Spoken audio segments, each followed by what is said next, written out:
Hello students, as you all have learnt in the chapter of nutrition that the food which is taken by us finally reaches to the intestine and then it is absorbed there.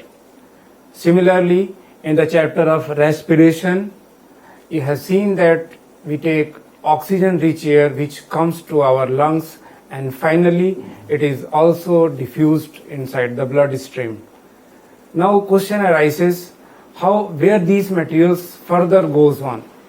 For that we need to study our new chapter, that is the transportation in animals and plants. So today we are going to begin our new chapter of NCERT book, chapter number 11, that is the transportation in animals and plants.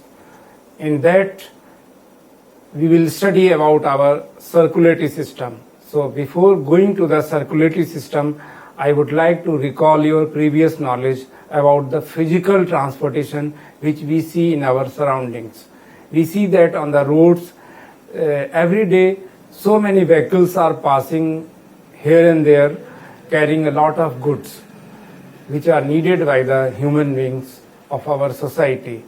In the same fashion, we have a very wonderful, well-defined system of transportation inside our body also, and that is the circulatory system. First of all, I would like to define what is circulatory system. It is a well-defined system of organs which is responsible for the transportation of essential items and the removal of waste materials from our body. And totally it is called as circulatory system. For the study purpose, we can divide it into three major parts. The first one is the fluid part of the circulatory system, and it is the blood. Second one is the channels or the vessels which are needed for the transportation, and they are the blood vessels. And third one is the key organ of the circulatory system, and it is the heart.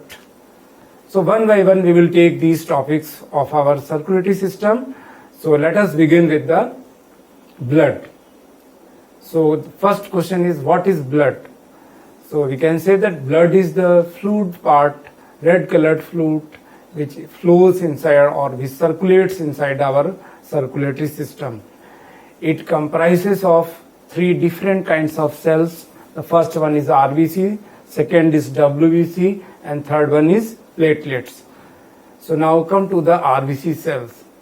They are the cells, red colored cells. They are spherical in shape and biconcave. They contains a red colored pigment which is called as hemoglobin. Oxygen which we take inside our body combines with the hemoglobin and reaches to the each and every cell of our body. There it drops the oxygen inside the cell which is used for the oxidation of food, and on the return these RBC cells take back CO2 and finally drop it inside the lungs. So this is how the RBC cells functions for the transportation of important materials needed by our body. Secondly, come to the WBC cells. They are also said to be as bodyguard of our cells. Do you know what is the function of bodyguard? They protect us from our enemies. In the same way, in our surroundings we find so many kinds of harmful germs which continuously attacks on our body. And naturally we have a very well-defined defense system in our body, and that is called as our immune system. So these WBC cells comprises or they makes our immune system, and this immune system continuously fights with the germs and protects us from so many kinds of diseases. So this is all about the WBC cells. And third one is the platelets, very important cells of the blood. Students, you have seen very frequently that several times while playing in the grounds or doing something with the knife in the kitchen, you frequently get cuts on your fingers or somewhere else in the body. You see that generally we do not apply any kind of treatment or any kind of ointment over that wound. But even though the place of that wound gets a kind of clot over it, which stops the bleeding of blood. It is all because of these kinds of platelets which are responsible for the clotting process while the bleeding in our body. So then finally come to the functions of the blood. The blood is the means of transport which is essential for the body. Secondly, it regulates our body temperature, and thirdly, it keeps the temperature throughout the body constant. So students, after understanding blood, now let us begin the blood vessels, the pathways through which the blood circulates throughout our body, and they are of three different kinds. The first one is artery, second veins, and third one capillaries. So we will discuss all these three different types of blood vessels one by one. First come to the arteries. Arteries are the blood vessels that carry pure or oxygenated blood from heart towards the different parts of our body. Only one exception is there, and it is the pulmonary artery, which carries deoxygenated blood from heart towards the lungs for purification. Second one is the vein. They are the blood vessels which carries impure blood or deoxygenated blood from different parts of the body towards the heart. And there also one exception case is there, and it is the pulmonary vein. This brings back the pure or oxygenated blood from the lungs towards the heart. And in between arteries and veins, there are fine and very thin walled channels. They are called as capillaries. Actually, the exchange of materials and gases takes place at this level only. So capillaries are very thin walled channels which are present in the organs, and they connect to the cells, various cells, different cells. And when the blood containing oxygen, food, or any other useful material reaches up to the capillary level, there the exchange takes place. The useful material goes inside the cell through the walls of the capillaries, while the excretory waste materials comes inside the blood stream.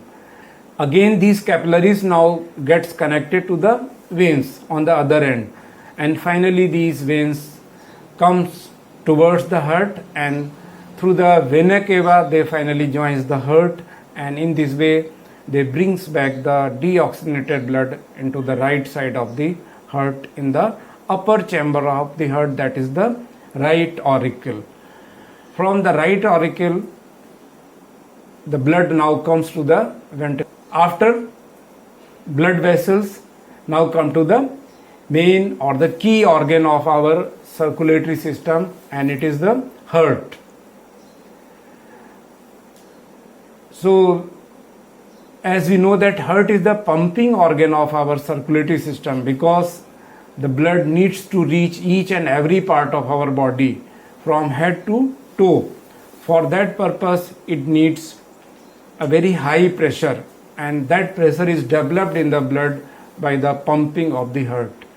We know that heart is made up of special kinds of muscles which have contracting and relaxing power in themselves. They are actually involuntary muscles, and they continue their work throughout the life of any human being. It consists of 4 chambers. The upper 2 chambers are called as auricles, while the lower 2 chambers are called as ventricles. In the center, internally, the heart is divided by a muscular wall which divides the heart into 2 sides, left side and right side. The left side receives or contains the pure blood or oxygenated blood, while the right side contains impure or deoxygenated blood. Now come to the circulation of the blood. As you see the picture of schematic diagram of circulation of blood, and functioning of heart. You can take an idea from this picture. It is well explaining, giving you, it is sufficient to give you the much idea about how the blood circulates in our body. So for understanding the functioning of the heart, first you have an overview of a schematic diagram of our circulatory system, which clearly indicates about the process of circulation or the path or the, you can say, the cycle of circulation in our body. You see that in the center there is the heart, and above the heart there are the lungs, and below on the both sides of the heart there are arteries and veins, and all are connected with each other, and the blood flows in this complete picture in a cyclic manner. So first of all, the heart receives pure or oxygenated blood through the pulmonary vein in the upper chamber of the left side, and that is the auricle. When the walls of the left auricle contracts, they push the blood filled inside them through a wall inside into the lower chamber of the heart, that is the left ventricle.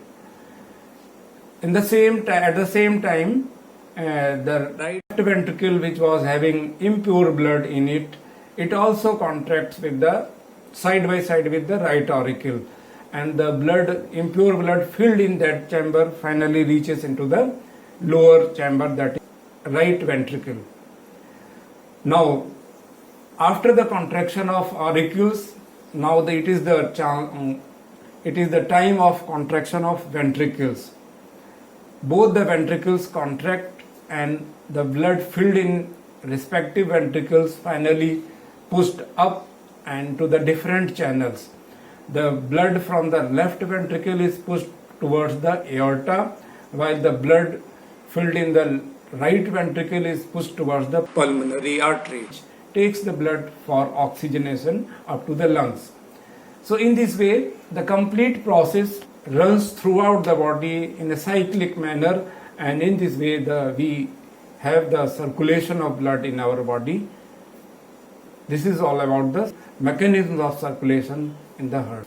After understanding the heart, now you have to become familiar with some terms like the heartbeat and pulse rate. As earlier I have told you that our heart is made up of cardiac muscles which contract and relax throughout their life. So during this contraction and relaxations, the heart generates an impulse which is called as heartbeat, and normally a healthy human being have 70 to 80 heartbeats in a minute. This heartbeat can be observed at certain places in the arteries like the wrist also, and if we put our middle finger in the middle of our wrist, we can feel a kind of jerk due to the heartbeat at that place, and we can, by seeing the time, we can count it also. So if we count these jerks in a minute, they also comes around 70 to 80 in a minute. It means the heartbeat as well as the pulse rate are the same. We can say the heartbeat generates the pulse in our wrist, and in this way we can easily come to know about our heartbeat, either it is normal or it is somewhat below or going ahead. In the same way, the doctors also find out our heartbeat by counting our pulse rate. This is all about the circulation of blood in human being. Now, we have another kind of transportation in our body, and that is the transportation of waste materials generated in the cells. So we know that the cells generate a kind of waste material in our body, and that is the urea, and it is present in our blood. So for the removal of waste materials, we also need a kind of system in our body that can continuously remove such kinds of waste materials which are toxic for our body, and most of the toxic of such materials is the urea. And for removal of urea, we need a very specialized system in our body, and that is the excretory system. It comprises of a pair of kidneys, then two tubular ducts which arises from the kidneys, and these two ducts finally joins ureter, muscular bag-like structure, and this ureter finally opens outside through urethral opening. So whenever the blood comes into the kidneys, the capillaries inside it filters the useful materials and reabsorb it, while the unuseful material, which is called as urine, finally comes through the two ducts into the urinary bladder, and this urinary bladder finally discharges the urine outside the body time to time.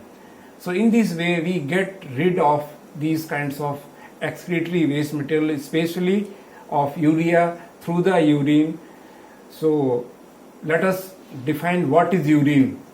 So urine is a mixture of water, maximum part of it is water, and 2.5% is urea and 2.5% are other salts. So in this way this urine is removed from our body, which contains mostly the excretory waste materials which are harmful for our body. So when the blood comes into the kidney, the capillaries inside it filters the useful materials and reabsorb them, while the unuseful material like urea and some other salts which are toxic for us, they finally comes along with the water in the form of urine through the two ducts coming from each kidney, which are finally joining the urinary bladder. So every day an adult human being approximately discharges 1 to 1.8 liter of urine per day, which contains 95% water, 2.5% urea and 2.5% other salts. Other than the urination, we also have another kind of excretion system, that is the formation of sweat. In summers, generally you observe that your clothes get white patches, especially in the underarms or near the collar areas. So any one of you have any question arises in your mind about it? Yes, it is the sweat formation, and it is also a kind of excretion through the pores of our skin. So in summer season, when it is very hot, our body itself has a cooling system through the sweat. The sweat comes outside the skin pores and it has some dissolved salts in it, which finally gets absorbed by the clots, and the water evaporates, leaving the white patches behind in the cloths. So in this way the sweat releases some waste materials also, and it cools our body. So in this way sweating is beneficial for all of us. Now come to some other animals also. They also have a similar way of excretory system in their body, but somewhat different from us. Some aquatic animals like fishes, they releases ammonia, a water soluble chemical which easily get dispersed into the water. Similarly, some land animals like birds, lizards, snakes, etc., they releases a semi-solid compound, white colored compound called as uric acid, and we human beings excrete urea. So this is all about the excretion and various excretory waste products of our body as well as of some other animals. Now I want to take your kind attention towards one of the major problem of our excretory system, especially of kidneys.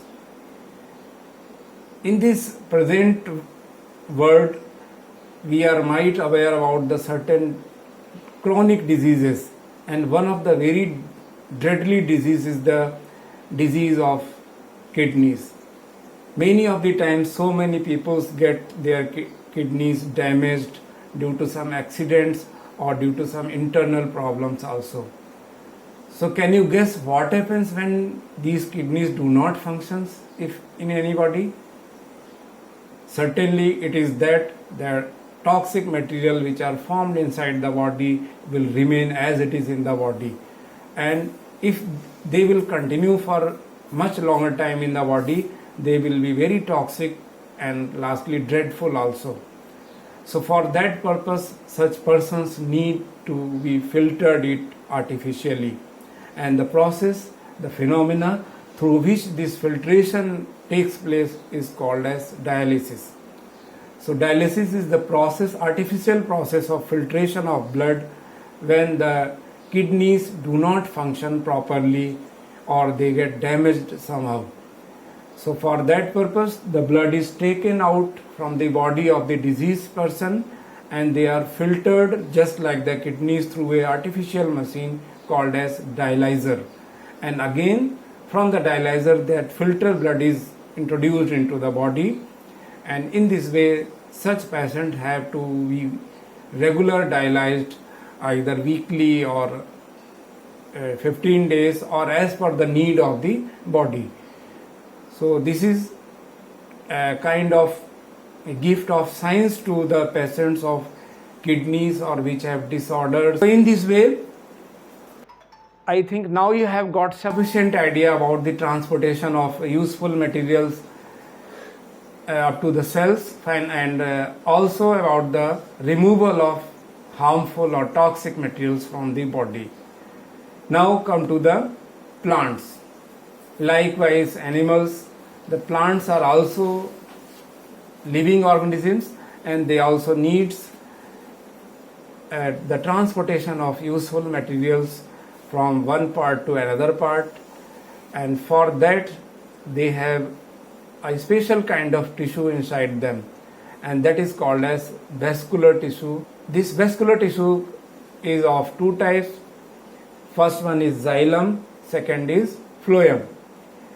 The xylem is responsible for the transportation of water absorbed by the roots along with the minerals, and the xylem have pipe-like structures, pipe-like cells which join together and forms a long continuous pipe from the roots up to the top of the trees.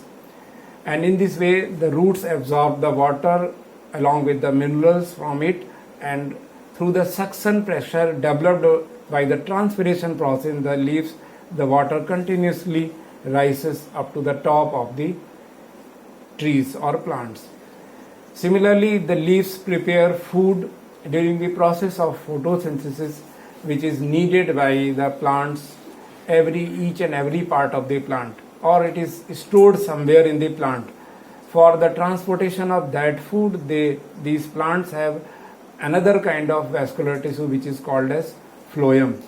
So we can say phloem is the vascular tissue that transports the prepared food from the leaves towards the various parts of the plants. Now come to the transpiration, the last topic of your chapter.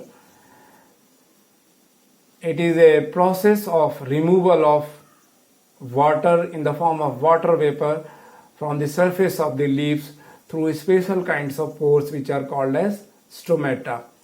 So this transpiration process is very essential for the plants because it develops a kind of pressure inside the plants that pulls the water against the gravity, and in this way the water which is absorbed by the roots finally reaches up to the top part of the plant, that is up to the leaves. And there is one more advantage of transpiration to the plant is that this process keeps the plants cool also. So in this way, this is all about the transportation of food as well as the water in the plants, and it is all with the help of vascular tissue, that is through the xylem and the phloem. So dear students, in this chapter you have studied from the beginning circulatory system of human being, in which you have studied blood vessels and heart. Then you have seen the complete process of circulation of the blood inside our body through well-labeled diagrams and through schematic circulation cycle also. Then he has studied about the blood vessels, blood, its composition, and finally about the heart, where he has seen its internal structure as well as its functioning also. Then you have got idea about the excretory system that removes the toxic materials from our body. And finally, you have also got idea about the transportation system of trees and plants. And in that you have understand about the xylem and phloem and little bit about the process of transpiration also. So that's all about your chapter. I think now you have sufficient idea about the topics of your chapter.